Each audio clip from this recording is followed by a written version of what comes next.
السلام علیکم۔ متین الحق، آج ایک بہت ہی عمدہ تحریر پڑھنے میں آئی۔ اظہار الحق صاحب ہیں، پرانے بیوروکریٹس ہیں، ماشاءاللہ بڑا مطالعہ ہے، بڑا وسیع۔ انہوں نے ایک واقعہ اپنا لکھا ہے، تو وہ انہوں نے اپنا واقعہ جب پڑھا، میں نے ان کا لکھا ہوا، مجھے ایسا ہی مجھے بھی اپنا ایک واقعہ یاد آ گیا، اور عنوان اس کا آج کا میں دوں گا وقت بادشاہ ہے۔ وقت بادشاہ ہے۔ اس سے ہٹ کے ویسے تو اتنے میرے پاس آگ بھری ہوئی ہے سیاست دانوں کی لوٹ مار کی، اگر میں ڈالوں تو آپ لوگوں کو یقین نہیں آئے گا، لیکن اکیلے آدمی کون سنے گا، اس لیے میں نے چیپٹر ہی کلوز کر دیا۔ لیکن آج یہ آپ سن لیں، یقیناً آپ کو مزہ نہیں، بہت مزہ آئے گا، اور وقت کیا چیز ہے اس پہ غور کیجیے گا۔ اظہار الحق صاحب لکھتے ہیں 1966 1966 میں اسلام آباد کا شہر آباد ہوا۔ چھوٹی سی جگہ تھی جہاں پر گھومنے پھرنے کی جگہ تھی۔ اس زمانے میں وہاں پر 3 ہوٹلوں کی تعمیر شروع ہو گئی تھی، جو آج تینوں ٹاپ کے ہوٹل ہیں اسلام آباد کے۔ اسی ہوٹل میں ایک نائی نے بھی دکان کھولی تھی۔ اس وقت ان کی اٹھتی جوانی کے دن تھے۔ یہ 1966 کا مطلب یہ ہے 50 سال پرانی بات کر رہے ہیں وہ۔ لکھتے ہیں وہ، کہتے ہیں وہاں پر ایک نائی نے دکان کھولی، میں وہاں بال کٹوانے جاتا تھا۔ ان کے مالک کا نام تھا جانس، ان کو جان صاحب کہتے تھے، دبلے پتلے سے لیکن اسمارٹ اور کام کے ماہر۔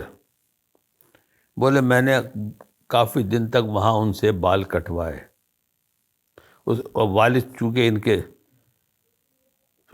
نوکری کا سلسلہ تھا، شہر و شہرت تبادلے ہوتے تھے، اس کے بعد یہ نکل گئے، آگے یہ خود بھی اللہ نے ان کا ہاتھ پکڑا، تعلیم حاصل کری، اعلیٰ اولے میں پہنچے۔ لکھتے ہیں پچھلے کچھ دن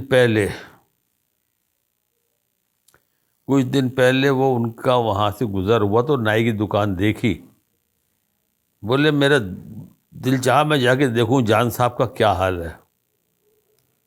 کہنے لگے میں وہاں دکان پہ گیا، کاؤنٹر پہ جان صاحب بیٹھے ہوئے، صحت بہت اچھی ماشاءاللہ ان کی، لیکن بال اڑ گئے تھے سر کے ان کے، لیکن ویسے چاقو چوبند تھے، لگتا نہیں تھا کہ اتنی عمر گزر چکی ان کے ساتھ۔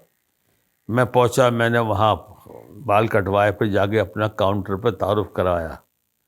بہت خوش ہوئے جب میں نے ان سے کہا میں 50 سال بعد آیا ہوں دکان پہ، پہلے 50 سال پہلے میں یہاں بال کٹوا۔ بہت خوش ہوئے، انہوں نے اپنا وزٹنگ کارڈ بھی دیا، اس پہ فون نمبر لکھا تھا۔ کہنے لگے میں بڑا سوچ کے، وقت دیکھو بعد لوگوں کو وقت ذرا اثر انداز نہیں ہوتا، فرق پڑا ہے، ایسا نہیں پڑا کہ ایک دم بوڑھے ہو گئے ہوں۔ اسی دن شام کو کہتے ہیں میں ایک دوسرے دوست سے ملنے چلا گیا۔ کہہ رہا میرا موڈ بڑا اچھا تھا، پرانے لوگوں سے مل کے دل بہت خوش ہو جاتا ہے۔ دوست کے ساتھ چائے پیتے ہوئے میں نے بتایا آج میں جان صاحب سے مل کے آیا ہوں، تو وہ لکھتے ہیں وہ اس کا منہ کھلا رہ گیا۔ کہنے لگا کون سی جان صاحب کی بات کر رہا ہو؟ وہ جو جن کی ہیئر کٹنگ کی دکان تھی؟ بولے ہاں۔ کہنے لگا بھائی تمہاری طبیعت ٹھیک ہے؟ ان کو تو گزرے ہوئے عرصہ ہو گیا، وہ جس سے مل کے آیا وہ ان کا بیٹا ہے۔ اب کہتے ہیں کہ میں ہاتھ میں چائے پیالی رہ گئی، میں کہا ضائع وقت تو کیا چیز ہے کہ میں اس کے دھوکے میں ان کے دھوکے میں باتیں بھی کرایا، سب کرایا، ذرا فرق نہیں علاوہ جسامت کے اس کے۔ اب یہ پڑھ کے میرے ساتھ بھی ہوا تھا ایسے ہی، میں ڈال چکا ہوں لیکن بہت سے لوگوں کو پتہ نہیں ہے، میں دوبارہ میں آپ کو یہ سنا رہا ہوں۔ ہائی اسکول میں پڑھتے تھے، پاکستان چوک کے آگے ماڈل ہائی اسکول، وہیں پر کلاس فیلوز بھی ہمارے ایسے تھے جن کے گھر وہیں قریبی تھے۔ اس میں ایک ہمارا دوست تھا، پٹھان تھا لیکن خاندانی لوگ تھے، بڑے کاروباری لوگ تھے، عنایت اس کا نام تھا، ہمارا پکا دوست تھا۔ اس کا گھر اور اسکول تھوڑے فاصلے میں تھا، اکثر ہم اسکول سے آتے ہوئے اس کو گھر پہ چھوڑتے تھے۔ 20-22 سال گزر گئے، میں کلفٹن پہ گھوم رہا تھا اپنے 2 دوستوں کے ساتھ، اور میں نے دیکھا سامنے سے عنایت اپنی بیوی اور چھوٹے بچے کے ساتھ آ رہا ہے۔ عنایت کی توند نکل آئی تھی، بال سفید، تھوڑی سفیدی آ گئی تھی، بے ہنگم ہو گیا تھا، اور اس کی بیوی ماشاءاللہ ویسی کی ویسی، کوئی فرق نہیں۔ تو میں نے چھوٹتے کہا بھائی تو بڈھا ہو گیا، ماشاءاللہ تیری بیوی تو ماشاءاللہ ویسی کی ویسی رکھی ہوئی ہے۔ اور کہنے لگا او بھائی ہاتھ جوڑ کے رحم کرو، میری بیوی نہیں میری بیٹی ہے یہ۔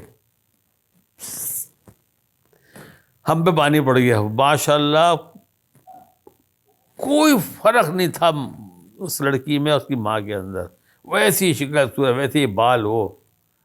تو مجھے بھی وہ کہانی یاد آ گئی، جس طرح وہ کھو گئے تھے، میں بھی لکھ رہے ہیں میں بھی کھو گیا۔ میں کہا یار عنایت، پھر وہ معلوم ہوا کہ وہ ایک بیٹی ہے، وہ چھوٹا بیٹا ہے اس کا، یہ ساتھ جو ہے بہن بھائی ہیں، یہ گھمانے لایا ہوا ہے۔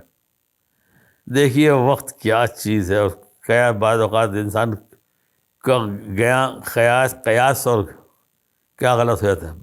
پھر انشاءاللہ ملیں گے، اللہ خیر کرے گا۔ السلام علیکم۔